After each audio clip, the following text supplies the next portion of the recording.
বন্ধুর লাশ নিয়ে অ্যাম্বুলেন্সে করে তার গ্রামের বাড়ি যাচ্ছি। সময় কাটানোর জন্য ফোনটা বের করলাম। ঠিক সেই মুহূর্তেই মোবাইলে একটা মেসেজ আসে। আমার সামনেই আমার প্রিয় বন্ধুটি কফিনের মধ্যে লাশ হয়ে পড়ে আছে।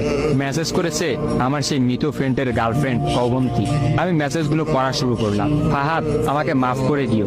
আমি যেই বাবার চোখের দিকে তাকিয়ে কখনো কথা বলতে পারিনি, সেই বাবা যখন অসহায়ের মতো আমার সামনে দুই হাত জোরে কান্না শুরু করতে লাগলো, তখন সেই বাবার ভালোবাসার কাছে আমাদের ভালোবাসা হার মেনে গেল। তাই আজ 11 দিন ধরে আমি অন্য মানুষের স্ত্রী।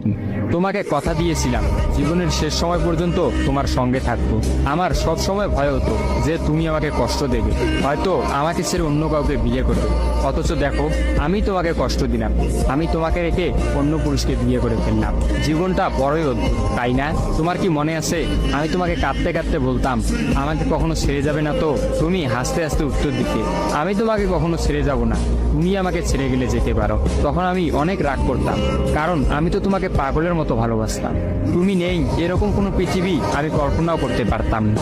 অথচ দেখো, আজ অন্য কেউ হচ্ছে আমার স্বামী। রোজ তার সাথে আমাকে ঘুমাতে হয়, ঘুম থেকে উঠে তার মুখটাই আমাকে দেখতে। মানুষের জীবন এমন কেন যে যাকে চায় যদি তাকে পায়? প্রকৃতির তাতে কি এমন আসে যায়? কেনই বা প্রকৃতি তাদেরকে কাঁদায়? হুট করেই সবকিছু হয়ে গেছিল, তাই আমি ইচ্ছে করেই তোমার সাথে যোগাযোগ বন্ধ করতেই আমার নাম্বারটা বন্ধ করলাম। বিয়ের দিন ভাইয়ের ফোন হাতে নিয়ে আমার ফেসবুক আইডিটাও ডিলিট করে দিলাম। তুমি অনেক কষ্ট পেয়েছো আমি জানি, যার সঙ্গে সারা জীবন কাটাবো ভেবেছিলাম তাকেই শেষমেশ কষ্ট দিলাম। আমার পরিবারের সবাই খুশি, আমার স্বামীটা অনেক ভালো, এখন পর্যন্ত যা ব্যবহার করেছে আমার ভালোই লেগেছে। তবে ভবিষ্যতে কি হবে জানি না। তোমার কি আমার সেই প্রথম দেখা হওয়ার কথা মনে আছে? তবে সেটাই যে প্রথম দেখার, সেটাই যে শেষ দেখা হবে, এটা কখনোই ভাবতে পারি। আসলে মানুষের চিন্তার বাইরে যে কত কিছুই ঘটে, তাই না?